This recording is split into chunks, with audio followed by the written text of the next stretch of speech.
Au Mali, une quarantaine de soldats est portée disparue après une embuscade tendue contre le convoi dans la région de Ségou, au centre du pays, a indiqué l'état-major malien. L'attaque a eu lieu dimanche 14 juin dernier dans l'après-midi, où étaient visées une douzaine de pick-up des forces armées maliennes qui étaient en patrouille. De sources officielles, seuls 4 véhicules avec une vingtaine d'hommes à bord auraient réussi à s'extraire de l'embuscade.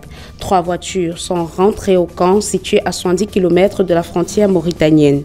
Le 4e véhicule de patrouille, sauvagement embourbé, aurait été abandonné par les militaires. Mais l'inquiétude concerne 8 autres véhicules qui ont été portés disparus. À bord s'y trouvait une quarantaine de militaires dont on ne retrouve pas. Depuis lundi soir, l'armée de l'air effectue des recherches.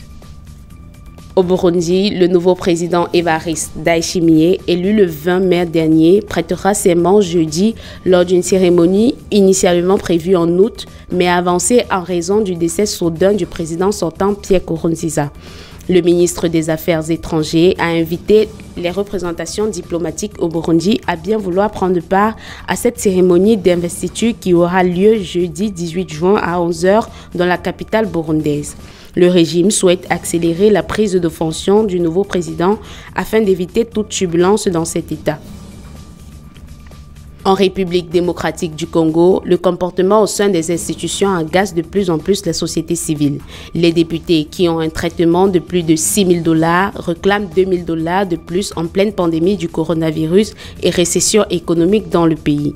Les budgets en rémunération de la présidence et de certains ministères explosent quand officiellement le gouvernement promet de limiter le train de vie des institutions. Les prix flambent. Le franc congolais s'est largement dévalué face au dollar. Face à cette situation paradoxale, les populations appellent les politiques à mettre fin à cette politique de gouvernance égocentrique. Le président sud-africain Cyril Ramaphosa appelle à mettre fin à ce qu'il a appelé la culture du silence autour des violences sexistes. Il a exhorté les populations à dénoncer les auteurs de ces actes odieux. Cette mesure fait suite à plusieurs meurtres de femmes, dont une enceinte de 8 mois a été retrouvée pendue à un arbre. Le président estime que les hommes violents profitaient de l'assouplissement des restrictions des mouvements pour attaquer les femmes et les enfants.